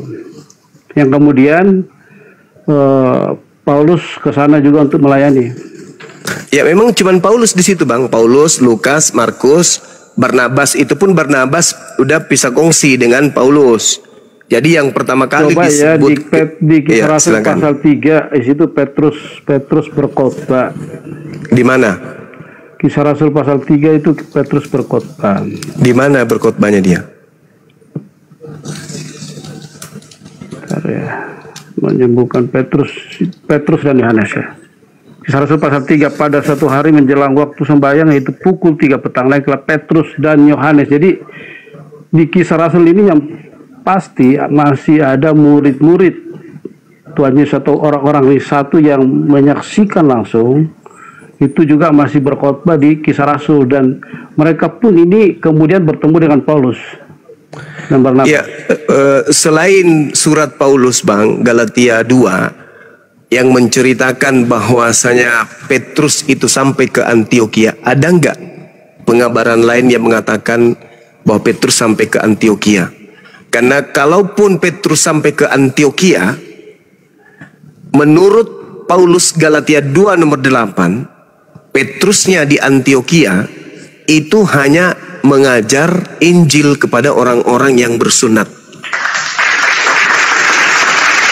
Nah, selain Galatia ini ada nggak cerita-cerita bahwa Petrus itu ke Antioquia? Kan nggak ada. Kalaupun dipaksakan dia ke Antioquia, Paulus kemudian memblokade bahwasanya Petrus ke Antioquia itu, ke Turki, hanya mengajar orang-orang yang bersunat saja. Ya, Petrus tidak pernah mengajar non-Yahudi. Ya, memang benar bahwa Petrus itu memang pelayanannya adalah orang-orang Yahudi, Paulus dikhususkan untuk orang-orang non-Yahudi. Nah, itulah yang disebut Kristen pertama kali. Orang-orang non-Yahudi yang menjadi pengikut Paulus lah yang disebut Kristen pertama kali. Seperti itu, Bang. Jadi ketika dikatakan waspadalah kepada penyesat yang datang dengan memakai nama aku dan berkata akulah Kristus, berarti penyesatnya itu mengaku Kristus. Nah, dengan Kristus ini memakai nama Yesus. Dengan kata lain, penyesat itu bernama Yesus Kristus. Yang datang kepada Paulus kan memang akulah Yesus Kristus. Nah, itulah dia. Oknum yang datang kepada Paulus ini diduga palsu, bukan yang asli. Karena dia kata, Paulus mengaku dia datang mengajarkan Injil, yang mana Injil yang diterima ini bukan dari manusia, tetapi dari Yesus Kristus. Sedangkan anak Maria pengajar Injil tengah-tengah Bani Israel jelas itu adalah manusia. Yesus anak manusia menurut Yesus, menurut akal sehat, menurut ibunya, menurut bapak tirinya, menurut sepupunya. Yesus itu anak manusia. Tapi ada Yesus Kristus yang bukan manusia. Yang mana itu? Yang datang kepada Paulus. Itulah yang dituhankan Kristen hari ini. Oke, ya saya bacakan di Kisah Rasul pasal berapa nih? Pasal 9 ayat 5 di situ ya. Kisah Rasul 9 ayat 5. Ketika ke Damsyik. Ya. Iya, Pak. Jadi ini perjalanan dari Damsyik, pelayanan Paulus. Ia menangkap mereka, ya ini, ia dan meminta surat kuasa daripadanya untuk dibawa kepada majelis-majelis Yahudi di Damsyik, supaya jika ia menemukan laki-laki dan perempuan yang mengikuti jalan Tuhan atau Kristen, ia menangkap mereka dan membawa mereka ke Yerusalem. Dalam perjalanan ke Damsyik, ketika ia sudah dekat kota itu, tiba-tiba cahaya memancar dari langit mengelilingi dia. Ia rebah ke tanah dan kedengaranlah olehnya suatu suara yang berkata kepadanya, Saulus, Saulus, mengapa engkau menganiaya aku? Jawab Saulus, siapakah engkau? Siapakah engkau Tuhan? Katanya, akulah Yesus yang kau aniaya itu. Bangunlah dan pergilah ke dalam kota, di sana akan dikatakan kepadamu apa yang harus kau perbuat. Jadi ini adalah peristiwa ketika bagaimana Paulus itu mendapatkan surat kuasa dari pemimpin-pemimpin Yahudi di Yerusalem untuk membunuh orang-orang yang mengaku sebagai pengikut Kristus. Tapi dalam semangatnya dia membunuh orang-orang Kristen, kemudian Yesus datang kepada Paulus. Yang kau aniaya itu aku, bukan pengikutku. Seperti itu. Jadi ini tidak mungkin adalah orang lain. Karena yang senang dianiaya itu adalah para pengikut Kristus yang mendampingi dia, yang menyertai dia. Termasuk diantaranya ada 500 orang yang mengantar dia naik ke surga. Mereka-mereka inilah yang tersebar. Mereka-mereka inilah yang dianiaya. Dan dalam puncak penganiayaan ketika Paulus sudah berapi-api kemana-mana, datanglah Yesus. Yang kau aniaya itu aku. Jadi ini tidak mungkin orang lain. Ini tidak mungkin tiba-tiba ada sosok pemimpin yang berotoritas yang kemudian datang membela. Kalau bukan Yesus yang telah mati, yang telah naik ke surga, yang disalibkan itu. Oke. Itu maksudnya. Baik. Coba kita konsentrasi di dalam Matius 24. Ketika Yesus duduk di Bukit Zaitun, murid-muridnya datang bercakap-cakap secara rahasia kepada Yesus. Muridnya bertanya, Matius berapa itu? Matius 24 nomor 3. Yesus kemudian ditanyai oleh murid, katakanlah kepada kami, apa tanda kedatanganmu? Yesus menjawab, tanda kedatanganku yang pertama seperti kilat yang menyambar dari timur sampai ke barat. Yang kedua, langit matahari tidak bercahaya. bintang matahari menjadi gelap, bintang tidak bercahaya, kemudian bulan tidak bercahaya, bintang-bintang akan berjatuhan, kuasa-kuasa langit akan berguncang, aku akan tampil di tengah langit, di awan-awan, seluruh manusia di bumi akan meratap, dan seluruh manusia di atas muka bumi akan melihat aku. Itu tanda-tanda ketika yang datang itu adalah aku. Jadi ketika ada yang berkata kepadamu, ada Yesus di padang gurun, ada Yesus dalam bilik, jangan kau percaya, itu bukan aku. Sebab kedatanganku nanti diiringi oleh tanda-tanda tersebut. Kalau aku yang datang, maka tanda-tanda itu menyertai. Apa itu? Matahari tidak bercahaya, alias gelap. Bulan tidak bercahaya. Itu ditulis di mana? Di Matius 24 yang sama, di data nomor 27 sampai data nomor 30. Sekarang pertanyaannya, yang Anda katakan Yesus asli yang datang kepada Paulus. Ketika Yesus mengatakan di Matius 24 nomor 23-nya sampai nomor 26, jadi ketika ada orang berkata ada Yesus di sini, ada Yesus di sana, jangan kau ke sana, jangan kau percaya. Sebab Yesus palsu dan nabi-nabi palsu atau rasul-rasul palsu akan muncul dan akan melakukan banyak mukjizat. Sekiranya mungkin mereka akan menyesatkan orang-orang pilihan juga. Camkanlah, aku telah mengatakannya terlebih dahulu kepadamu. Jadi kalau ada yang berkata ada Yesus di padang gurun, ada Yesus di dalam bilik penjara atau bilik rahasia, jangan kau percaya. Sebab kedatanganku nanti, kalau aku yang datang, maka sama seperti kilat menyambar dari timur sampai ke barat. Demikianlah nanti tanda kedatanganku. Pertanyaan saya, apakah ketika ada oknum mengaku kepada Paulus sebagai Yesus, matahari menjadi gelap, bulan tidak bercahaya, bintang-bintang berjatuhan, kuasa-kuasa langit kemudian berguncang, apakah tanda-tanda itu ada, Pak Pendeta? Oke. Silakan. Jadi yang dinubuatkan di Matius pasal yang ke-24 yang Bang Suma baca, itu adalah kedatangan Yesus untuk seluruh manusia, bukan kedatangan Yesus untuk hanya Paulus. Bahkan kita semua akan melihat kalau kita masih hidup dia akan datang. Ini akan terjadi. Bumi akan bergoncang, bintang-bintang akan berjatuhan, itu akan terjadi. Tapi belum terjadi, itu akan terjadi pada saat nanti Yesus datang di akhir zaman. Yang pertemuan pernyataan Paulus dengan Yesus itu hanya pernyataan secara pribadi dalam rangka untuk memilih Paulus secara khusus untuk menjadi utusan bagi bangsa-bangsa di luar Yahudi. Dan apa buktinya? Bahwa apakah dia berhasil ya, sampai sekarang bukti adalah orang Romawi bisa bertobat percaya kepada Yesus, itu salah satunya adalah pelayanan Paulus. Tapi ya sekali lagi, kehadiran atau perjumpaan Yesus dengan Paulus di Kisah Rasul itu adalah perjumpaan pribadi. Dan yang dinubuatkan dalam Matius 24 ini adalah penubuatan umum di mana Yesus akan datang untuk kedua kalinya dan setelah itu kiamat.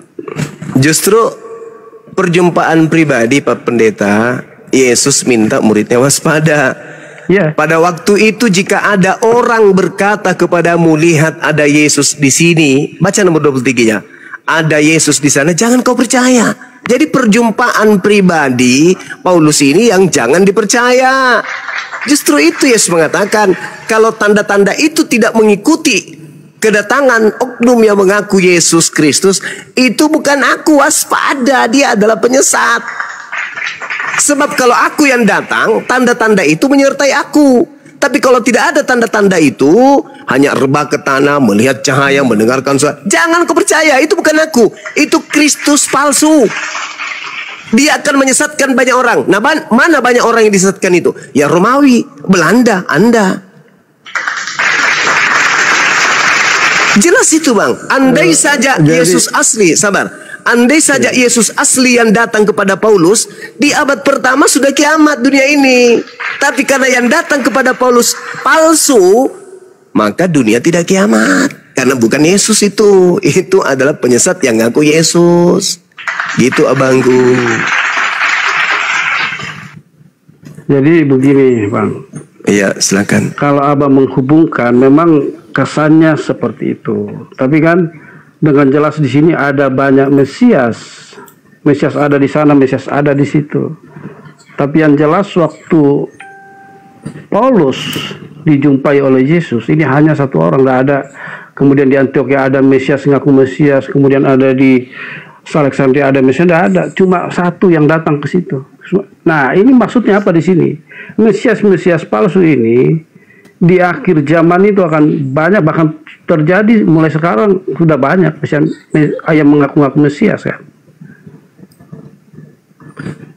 Itu bukan hanya dari kalangan siapa, dari kalangan Kristen sendiri ada yang mengaku-ngaku Mesias, dan itu baru awal. Nanti sebelum Yesus datang, itu akan lebih banyak lagi kepalsuan-kepalsuan akan muncul. Dan itu terjadi di penghujung akhir zaman nanti. Itu belum digenapi sekarang. Karena dikatakan di sini bahwa Injil kerajaan ini akan diberitakan di seluruh dunia. Nah, saya terus terang bersyukur Bang Suma memberitakan firman Tuhan seperti ini. Ini adalah salah satu penggenapan. Karena tidak mungkin orang di luar Kristen memberitakan firman dengan di mana kita hidup hari ini. Bang Suma, teman-teman yang lain di YouTube, baca Alkitab sekalipun itu dengan motivasi apapun, bagi saya itu bersyukur. Karena itu adalah penggenapan zaman.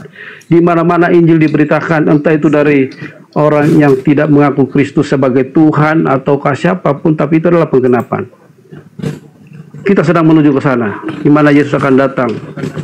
Sangkakala berbunyi, Yesus akan datang dan dia akan berdiri di atas awan. Dan kalau kita masih hidup, kita akan menyaksikan itu. Oke. Jadi ketika dikatakan banyak orang akan datang memakai namaku, ada Yesus di sana, ada Yesus, jangan kau percaya. Itu terbukti. Seluruh pengikut Paulus itu memberitakan nama Yesus dan berkata Yesus yang datang kepada mereka itu adalah Kristus. Ananias, kemudian penulis Matius, penulis Lukas, penulis Yohanes yang ada di Pulau Patmos, banyak Yesus-Yesus yang datang kepada mereka. Akulah Yesus tunas Daud, sang bintang timur, bintang gilang gemilang.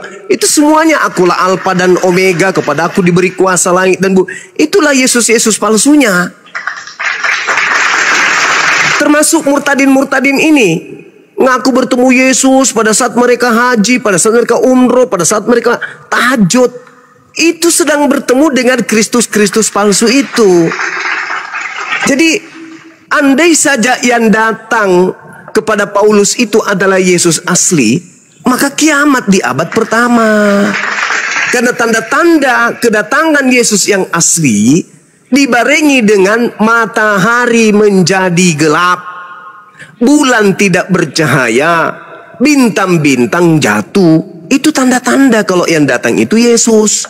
Selain daripada tanda itu, hanya cahaya, rebah ke tanah, berbentuk rambut panjang, pakai jubah, bercahaya. Itu bukan Yesus. Itulah yang harus diwaspadai. Kan Yesus mengatakan, waspadalah kepada penyesat yang datang kepadamu dengan memakai namaku dan berkata, akulah Kristus. Nah, yang datang kepada Paulus mengaku nggak akulah Kristus? Mengaku. Jangan kau percaya. Bani Israel tidak percaya kepada Paulus. Makanya Kristen aja yang percaya. Kenapa? Karena Kristen tidak mengindahkan ucapan Yesus. Kenapa tidak mengindahkan? Karena Yesus berucap hanya untuk Bani Israel muridnya, bukan berucap kepada Romawi. Romawi, iya paman, waspada kepada orang yang mengaku Yesus ya. Iya, tidak.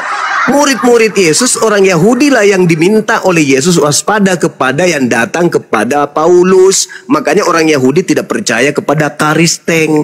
Begitu Pak Pendeta. Jadi sekali lagi saya katakan, kalau Pak Pendeta mengatakan nanti kalau kita akan melihat dia datang, semua manusia akan meratap melihat dia di atas awan. Loh, berarti yang datang kepada Paulus itu bukan dia. Karena tanda-tanda itu ternyata belum datang. Yesus hanya datang 2 kali. Selain daripada itu bukan Yesus.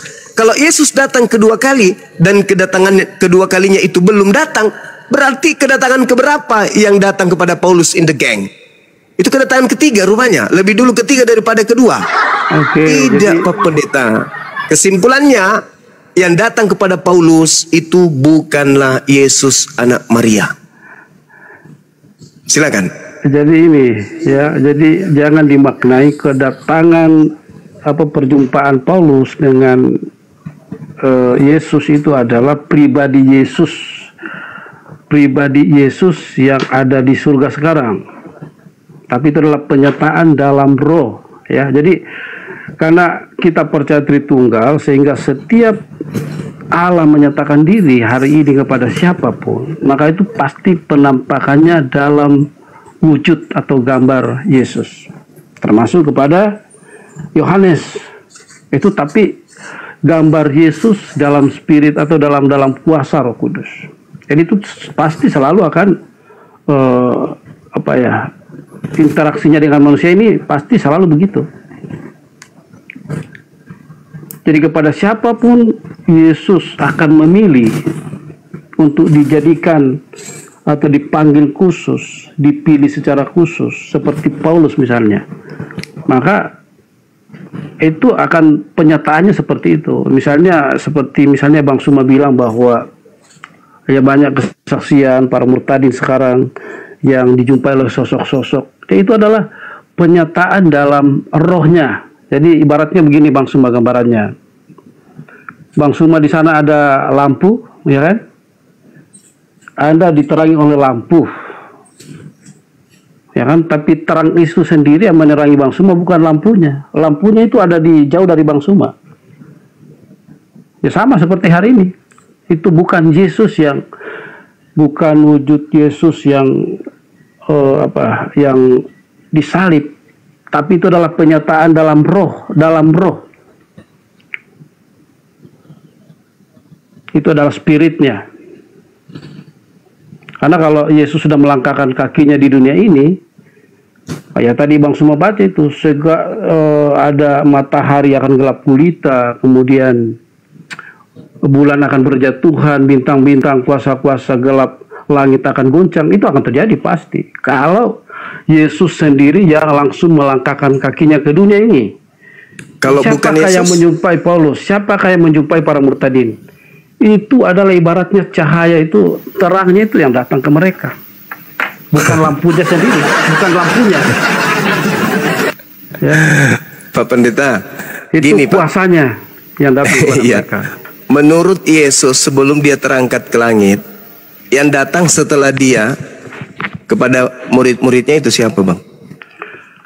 Nah, kalau itu adalah pribadi orang-orang yang kemudian mengaku percaya Yesus, kemudian dia, ya misalnya begini ya, kami sekarang itu menghadapi yang namanya aliran sesat dari Korea, itu namanya aliran Shusenji, pemimpinnya itu mengaku adalah Mesias hari ini.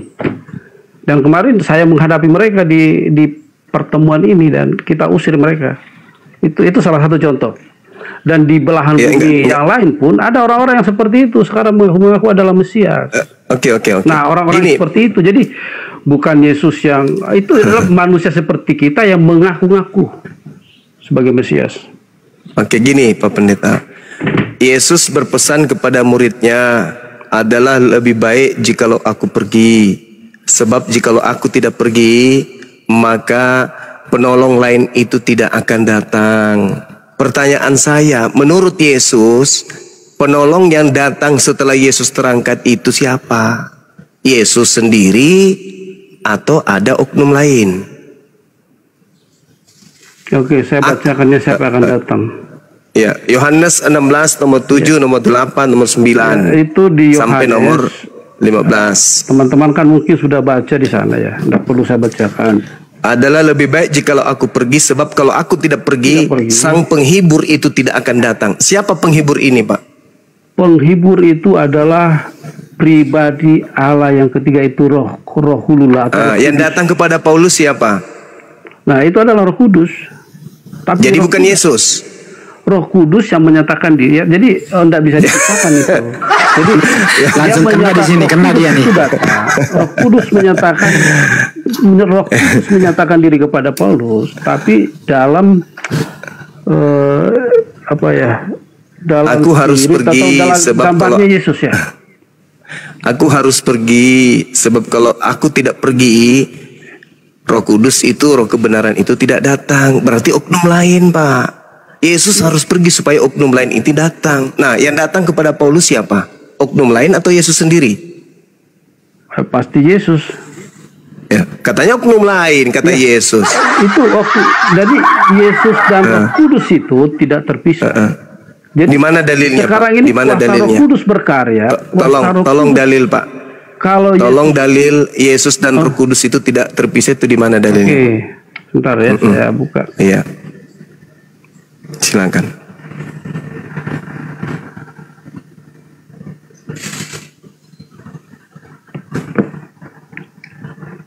Ya, sambil lihat layar teman-teman ya. Sebentar ya.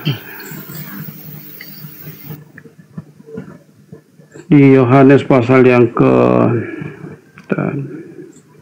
13. Jadi aku akan mengutus dia kepadamu, kan jelas di sana disebutkan dalam bahasa ini kan Parakletos, penghibur, atau Roh Kudus. Iya, kenapa itu datang setelah Yesus pergi. Ya, kenapa memakai Parakletos atau penghibur? Itu karena murid-murid dalam keadaan mereka bersedih kan, mau ditinggal. Jadi konteks yang paling nyambung dengan mereka adalah Roh Kudus itu akan menjadi menghibur mereka. Iya, itu Yesus atau oknum lain? Ya, itulah yang kita percayai. Allah itu esa dalam 3 karya penyataan. Jadi Yesus atau Roh Kudus yang hadir ke dunia ini hari ini adalah Roh yang diutus oleh Bapa, dan Roh yang diutus oleh Bapa itu tidak bisa terpisah dengan Yesus, karena siapa yang memuliakan Yesus? Dalilnya di mana, Pak? Kalau dia tidak terpisah dan bukan beda oknum, Yesus tidak mungkin berucap adalah benar jikalau aku pergi. Sebab kalau aku tidak pergi, penghibur itu tidak datang. Berarti aku dan penghibur itu beda. Makanya aku pergi. Sebab kalau tidak pergi, ya penghibur tidak datang. Makanya dalam Yohanes 14 nomor 16, aku akan minta kepada Bapa agar Bapa mengutus seorang penolong lain. Bukan Yesus lagi yang datang. Yang datang, kalau ada datang bernama Yesus, itu penyesat. Karena yang datang setelah Yesus bukan Yesus. Yang datang setelah Yesus itu adalah penolong lain, bukan Yesus. Kalau Yesusnya yang datang, kiamat dunia.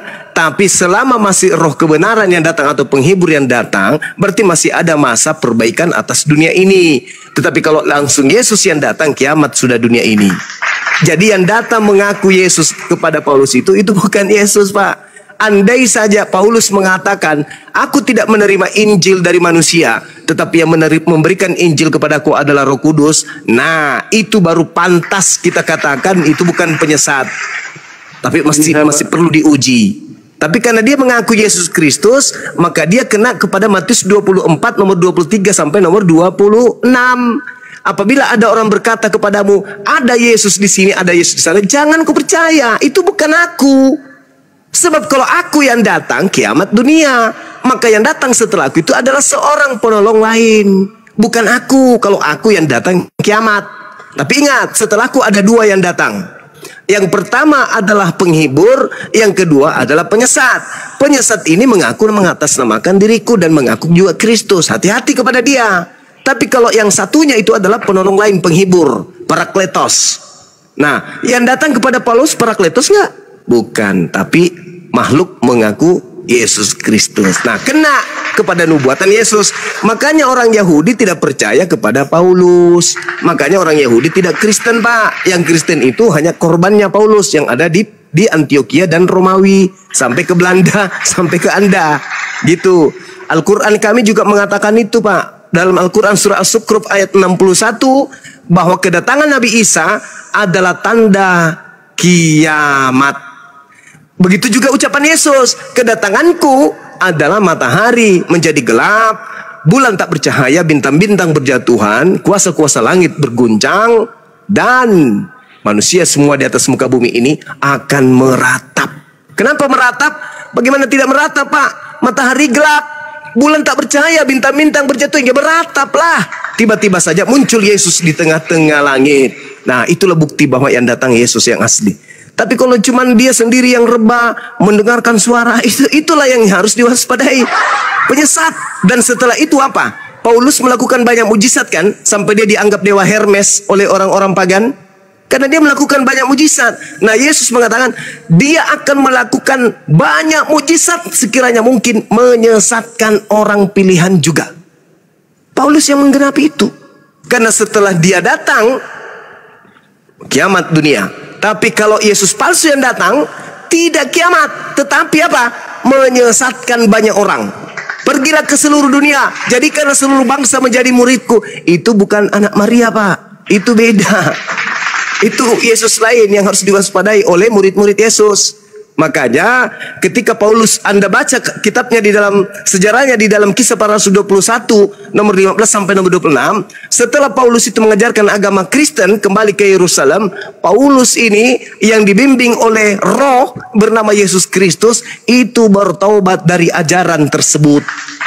Dalami lagi Kisah Para Rasul 21 nomor 15 sampai nomor 26. Paulus bertaubat dari mengajarkan agama Kristen. Jelas itu. Silakan Pak Pendeta. Saya akan bacakan siapakah yang akan datang. Silakan. Kita mulai dari Lukas 24 dulu ya. Iya. Ayat 49. Dan aku akan mengirim kepadamu apa yang dijanjikan Bapakku, tetapi kamu harus tinggal di dalam kota ini sampai kamu diperlengkapi dengan kekuasaan di tempat yang tinggi. Selanjutnya di Kisah Rasul pasal 1 ayat yang ke-8. Siapakah yang dimaksudkan? Kisah Rasul 1 ayat yang ke-8. Tetapi kamu akan menerima kuasa kalau Roh Kudus turun ke atas kamu. Kemudian di Kisah Rasul pasal yang ke-2. Lanjutkan nomor 11-nya Pak. Di Kisah Rasul 1 nomor 11 lanjutkan. Oke, nomor 11. Iya. Nah, ini dia. Ayat 40, pada suatu hari ketika ia makan bersama-sama dengan mereka, ia melarang mereka meninggalkan dosa dan menjadi mereka. Ya, sebentar ya, 14. Kisah Rasul 1 nomor 11. Yesus yang kalian lihat kata malaikat. Malaikat berkata, Yesus yang kalian terangkat ke langit akan datang kedua kalinya sama seperti kalian melihat dia terangkat ke langit. Ketika tiba hari Pentakosta itu ya. Kisah Rasul ketika tiba hari Pentakosta, semua orang percaya berkumpul di satu tempat. Tiba-tiba turunlah dari langit suatu bunyi seperti tiupan angin keras yang memenuhi seluruh rumah di mana mereka duduk. Dan tampaklah kepada mereka lidah-lidah seperti nyala api yang bertebaran hingga pada mereka masing-masing. Maka penuhlah mereka dengan Roh Kudus. Jadi itulah pribadi yang datang setelah Yesus naik ke surga. Itulah pribadi itu. Ya, itu lalu mereka itu mulai berkata-kata dalam bahasa lain. Seperti itu nggak ngaku Yesus oleh Roh itu kepada mereka untuk jadi penyesatnya yang ngaku Yesus Kristus penyesat. Kalau yang datang di Pentakosta itu kan nggak ngaku Yesus Pak, yang datang Roh Kudus kan. Nah sementara Yesus mewanti-wanti kalau ada yang ngaku Yesus Kristus. Itu yang terjadi di Paulus. Orang-orang yang kedatangan Roh Kudus di Pentakosta itu, kejadian itu di Kisah Para Rasul 3 yang Anda bacakan itu tidak pergi ke seluruh dunia untuk mengajarkan Yesus untuk disembah. Tidak. Paulus ini loh yang mengaku bertemu dengan Yesus, sedangkan Yesusnya menasihati muridnya adalah lebih baik jika aku pergi, sebab kalau aku tidak pergi penghibur itu tidak akan datang, tetapi ketika aku pergi maka penghibur itu akan datang. Berarti ketika aku pergi yang datang siapa? bukan Yesus. Tapi ketika aku pergi ternyata yang datang apa? Yesus. Kepada siapa? Paulus. Nah, berkaitan dengan Yesus yang datang setelah dia terangkat tapi tidak diikuti tanda-tanda kiamat, kata Yesus, jangan kamu percaya, sebab penyesat itu lihai. Bukti kelahiannya, kata Yesus dalam Matius 24 nomor 5, dia akan menyesatkan banyak orang. Berarti pengikut Kristus itu akan banyak. Nah, satu-satunya kandidat di atas muka bumi ini yang ditengarai diduga pengikut Kristus adalah Kristen. Mereka kurang lebih 2 miliar, Pak. Karena memang Yesus mengatakan akan menyesatkan banyak orang. Ada nggak tanda-tanda itu datang ketika Yesus mengaku datang kepada Paulus? Tak ada. Berarti kata Yesus kepada muridnya, waspada. Kalau Bapak Pendeta tidak waspada, wajar. Kenapa? Karena Yesus hanya berpesan kepada Bani Israel, bukan kepada Kristen. Kristen ini muncul belakangan, yang kemudian justru menjadi pengikut Yesus yang datang kepada Paulus. Yang justru orang angkatan pertama waspada kepada Yesus Kristus yang datang kepada Paulus tersebut. Begitu, Pak. Kalau kita mau jujur-jujuran terhadap data, maka ya jangan gengsi mengakui bahwa memang Yesus datang kedua kalinya diikuti dengan tanda-tanda tersebut. Dengan kata lain, kalau tidak ada tanda itu, maka siapapun dia, mau Paulus ke, Petrus ke, Matius ke, kalau tidak ada tanda-tanda itu bukan Yesus. Bahkan Yesus mengatakan dalam Matius 24 nomor 24, Yesus palsunya akan menyesatkan orang-orang pilihan. Artinya Yesus palsu ini pun akan memperdayai murid-murid Yesus yang asli. Apalagi Kristen yang bukan pengikut Yesus pasti diobrak-abrik sama si palsu itu. Gitu kawan. Makanya Pak Pendeta kalau kita melihat nih ya dari kacamata akal sehat, seperti Kristen perpuluhan itu kan hanya untuk suku Lewi. Kenapa kemudian dilakoni oleh Kristen? Ya karena Kristen ini dihantarkan oleh Yesus Kristus yang datang kepada Paulus tadi. Gitu loh. Kenapa Kristen kemudian berbeda ajarannya dengan Yesus anak Maria? Ya itu tadi. Karena yang mengajarkan Kristen ini bukan Yesus anak Maria, tetapi Yesus lain. Kenapa mereka percaya diri? Mengatakan mereka anak-anak Tuhan. Ya itu tadi. Karena yang datang kepada Paulus itu adalah penguasa alam gelap, penguasa bumi, penguasa alam maut yang datang kepada Paulus itu. Makanya Yesus mengatakan di dalam Yohanes 14 nomor 30, apa kata Yesus kemudian di sana? Di data nomor 14-nya. Tidak lama lagi aku berkata-kata kepadamu, sebab penguasa dunia telah datang, dan sedikit pun dia tidak berkuasa atas diriku. Begitu juga di dalam Yohanes 12 nomor 31.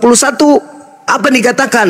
Dunia ini akan segera dihakimi, disebabkan karena penguasa dunia akan dilemparkan keluar. Keluar dari mana? Keluar dari kubur. Itulah yang bangkit pada hari ketiga yang Anda bacakan tadi Lukas 24. Tapi kalau Anda melihat di dalam Lukas 24, Anda mundur ke data nomor 37-nya, murid-murid Yesus kaget karena mengira melihat setan. Saking oknum yang muncul ini, saking tidak ingin dikatakan setan oleh muridnya Yesus, adakah di antara kalian yang punya makanan? Nah, dikasih ikan goreng dan sedikit madu, supaya murid-muridnya percaya bahwa itu adalah Yesus. Padahal nonsen, itu bukan Yesus, Pak. Kedatangan Yesus itu ditandai dengan tanda-tanda langit, jatuh bintangnya, perjatuhan hancurkan dunia ini. Selama itu tidak terjadi, mau 1 miliar pun oknum mengaku berupa cahaya, berupa suara, berupa tokek, berupa apapun itu, kalau tidak ada tanda-tanda itu, hanya mengaku akulah Yesus, akulah Yesus. Jangan percaya, Pak. Itu kata Yesus. Simple sebenarnya. Cuman kan, ya silakan. Saya jawab ya. Jadi silakan. Apa yang teman-teman perspektifkan bahwa kehadiran Yesus yang sejak Roh Kudus tercurah di Yerusalem ketika para murid berkumpul, sejak saat itulah maka Yesus menyatakan diri dalam pribadi yang ketiga, yaitu dalam roh. Sehingga justru itu meneguhkan siapapun yang coba mengaku-ngaku bahwa dia adalah Yesus, itu tidak mungkin kalau tidak disertai dengan Roh Kudus. Jadi kalau misalnya ada oknum-oknum siapapun yang mengaku bahwa dia adalah Mesias, itu sudah pasti palsu kalau tidak disertai dengan kuasa Rohulullah atau Roh Kudus. Nah, tapi pribadi Yesus yang menyatakan diri kepada Paulus, dan juga ada banyak orang-orang yang kemudian teman-teman katakan bahwa mereka adalah para murtadin, itu adalah penyataan Yesus dalam kuasa Roh Kudus.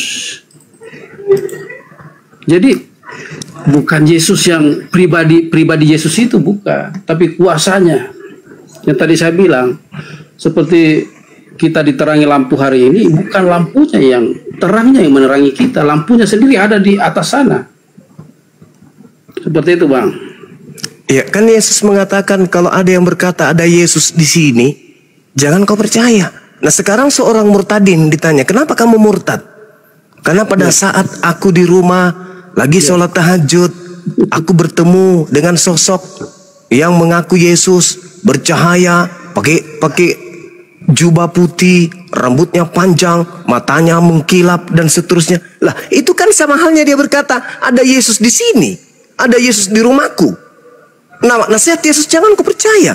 Begitu juga ketika Paulus mengatakan dia rebah ke tanah lalu terdengar suara dari langit. Kan sama halnya dia mengatakan, aku bertemu dengan Yesus dalam rupa cahaya. Aku bertemu Yesus dalam rupa suara. Apa kata Yesus? Jangan kau percaya. Itu bukan aku. Sebab kedatanganku tanda-tandanya bla bla bla bla bla. Kalau itu tidak ada, itu semua bukan aku. Itulah penyesat yang harus kamu waspadai.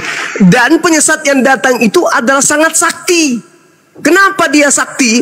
Karena dia mampu menyesatkan banyak orang. Bahkan bukan hanya banyak orang, bahkan orang-orang pilihan pun disesatkan oleh oknum tersebut. Jadi Yesus mengatakan, tanda-tanda kedatanganku, matahari menjadi gelap. Paulus ada enggak tanda-tanda itu?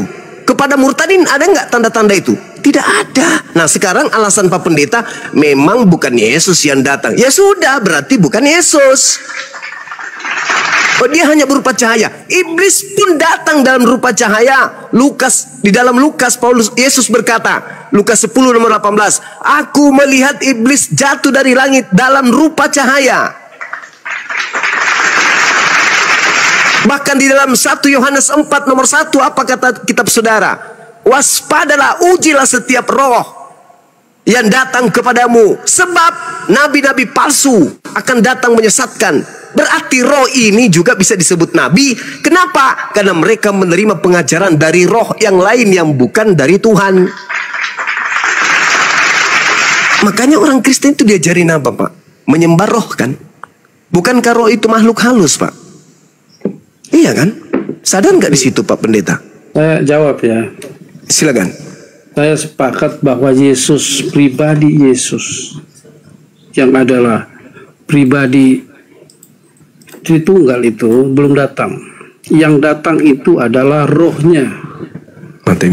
Nah, dan kenapa dia selalu bahwa rohnya itu pasti datang dalam menyerupai Yesus? Justru supaya tidak ada pemalsuan, karena di dunia ini kan ada banyak roh. Bisa roh dari pohon beringin, roh dari kuburan, roh dari ada banyak roh-roh. Kita ini dikelilingi oleh berbagai macam roh. Saya keluar rumah saya ini, di depan pohon itu katanya ada roh. Itulah yang membedakan.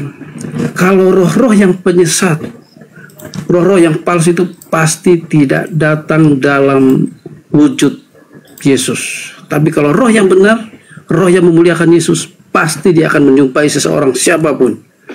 Dan itulah yang dilihat oleh Paulus. Dan juga ada banyak orang yang melihat itu. Dan apa bukti bahwa itu bukan Yesus yang palsu? Semua orang yang melihat itu tidak pernah memuliakan Yesus yang lain, tapi mereka selalu memuliakan Yesus yang dari Nazaret, yang mati di atas kayu salib, kemudian naik ke surga dan ada di surga sekarang. Tidak pernah mereka memuji Yesus yang lain, pasti hanya satu. Jadi gini, Pak, Yesus berkata di dalam Matius 12, angkatan jahat ini minta satu tanda. Angkatan jahat loh, Pak, yang disebut. Dan tidak akan diberikan satu tanda apapun kecuali anak manusia akan keluar dari kubur pada hari ketiga. Itu untuk tanda untuk siapa itu? Itu tanda untuk angkatan jahat. Jadi kalau Anda memuliakan penyaliban, bangkit pada hari ketiga, Anda angkatan jahat. Itu satu. Yang kedua, coba Anda baca di dalam data selanjutnya di Matius 12 itu.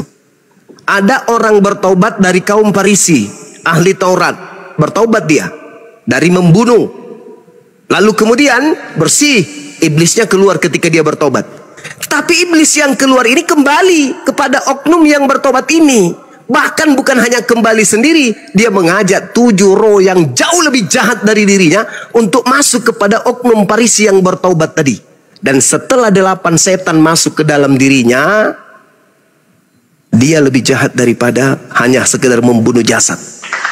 Pada saat 8 roh masuk ke dalam dirinya, kejahatannya itu bukan hanya membunuh jasad saja, tapi membunuh akal sehat. Kalau ada orang membunuh jasad itu tidak seberapa, Pak. Tapi kalau dia mampu membunuh akal manusia sampai orang itu gila permanen, dan apa yang dia gilakan itu bukan cuma 2 orang tapi miliaran orang, itu adalah penjahat yang sangat-sangat kejam. Itu fakta, dalil di Bible yang mengatakan itu. Makanya kami umat Islam diperintah oleh Rasulullah, jangan kau terima Bible itu dan jangan pula kau tolak. Kenapa demikian? Karena di dalamnya ada pelajaran. Ini pelajarannya untuk umat Islam.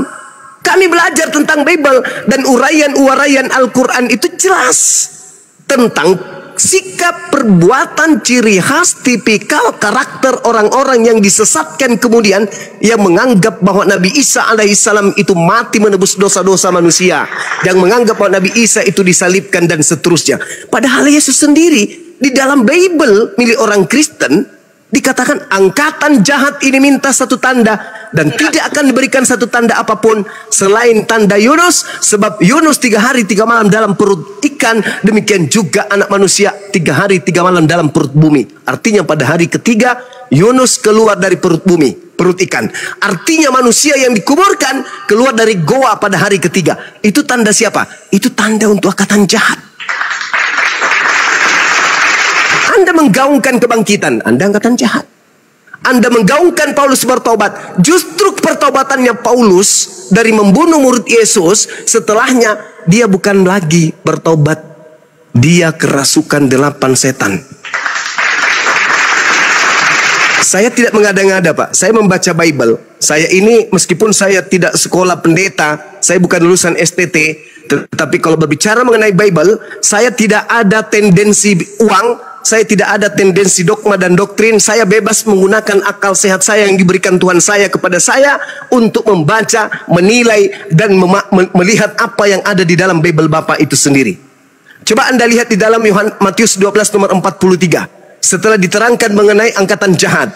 Angkatan jahat ini kemudian apabila roh jahat keluar dari dirinya, maka roh jahatnya itu roh jahatnya ini kemudian mengembara di padang tandus. Nah, kemudian roh jahat ini tidak menemukan tempat, maka roh jahat kembali kepada orang yang bertaubat tadi. Lalu kemudian memanggil roh jahat yang lainnya masuk ke tempat yang bertaubat tadi. Apa kata Yesus? Demikian juga akan berlaku atas angkatan jahat ini. Dari mana kemudian Kristus mendapatkan penebusan dosa dengan menggunakan manusia sebagai tumbal di atas salib? Dari mana? Dari Paulus. Siapa yang membisikkan Paulus? Ia makhluk roh halus tadi yang ngaku Yesus itu. Yesus ada nggak mengajarkan nebus dosa pakai manusia? Nggak ada. Baca Matius 8 nomor 4. Yesus berkata kepada muridnya, pergilah engkau, perlihatkanlah dirimu kepada imam. Persembahkanlah persembahan yang diperintahkan oleh Nabi Musa alaihissalam kepadamu. Apa yang diperintahkan oleh Nabi Musa? Korban hewan. Imamat 1 nomor 2. Katakan kepada orang Israel, apabila mereka hendak mempersembahkan kurban persembahan penebusan dosa kepada Elohim, kepada Tuhan, hendaklah mereka mempersembahkan hewan ternak, domba, kambing, sapi, lembu. Tak ada manusia, Pak. Tak ada manusia menebus dosa.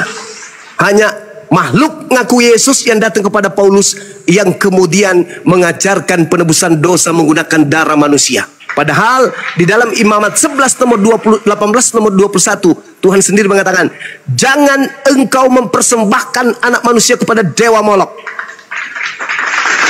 Keluaran 23 nomor 8, nomor 7, nomor 8. Jangan kau mempersembahkan orang benar. Jangan kau korbankan, jangan kau membunuh orang yang benar. Jangan kau menzalimi orang yang benar. Sebab aku Tuhan tidak akan membenarkan orang-orang yang bersalah. Amsal 6 nomor 16. 6 perkara yang dibenci oleh Tuhan. Bahkan 7 kekejian di dalam hatinya. Di antaranya adalah membunuh orang yang tidak bersalah. Jadi pembunuhan terhadap Yesus adalah kekejian bagi Tuhan. Itu adalah sesuatu perbuatan yang dikutuk oleh Tuhan. Bukan malah nebus dosa, Pak.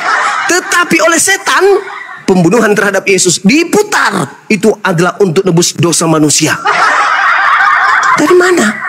Yesus ditanya di dalam Matius 19, Guru, bagaimana caranya supaya saya bisa masuk surga? Apa kata Yesus? Jangan kau membunuh. Boleh nggak membunuh Yesus? Tidak boleh. Apa akibatnya kalau membunuh Yesus? Dosa besar. Apa akibatnya? Neraka. Berarti membunuh Yesus, menyalibkan Yesus, upahnya neraka, bukan nebus dosa. Tapi dibalik oleh Yesus yang datang kepada Paulus. Paulus, akulah Tuhan Paulus. Aku datang nebus dosa Paulus, keluar dari kubur Paulus. Padahal yang keluar dari kubur itu sudah bukan Yesus. Itu bukan Yesus, Pak, yang keluar dari kubur. Itu angkatan jahat yang menerima tanda itu simbol. Apa bukti? Apakah murid Yesus yang ke-11 ini selain Yudas percaya kebangkitan pada hari ketiga? Tidak. Mana dalilnya? Baca Lukas 24 nomor 9 sampai nomor 12. Satu perikop Anda baca. Tidak ada murid malah mengatakan itu bohong, itu cerita kosong, itu omong kosong, itu hurapat, itu angan-angan. Itu cerita dongeng menurut murid Yesus. Gurumu sudah nggak ada di kubur loh. Nggak mungkin, itu bohong, itu omong kosong. Kenapa mereka seperti itu? Karena tidak menerima tanda-tanda angkatan jahat. Yang percaya kebangkitan itu hanya angkatan jahat. Kristen ini apakah dari Bani Israel? Bukan. Kristen ini berasal dari Antioquia, menyebar sampai Roma, Yunani, sampai ke Belanda. Bukan Bani Israel. Mereka ikut siapa? Ikut murid-murid Yesus yang tidak percaya kebangkitan pada hari ketiga? Atau mereka ikut kepada yang mengajarkan kebangkitan pada hari ketiga? Jawabannya, Kristen ikut kepada yang percaya pada kebangkitan hari ketiga. Padahal kebangkitan hari ketiga itu adalah tanda untuk angkatan jahat.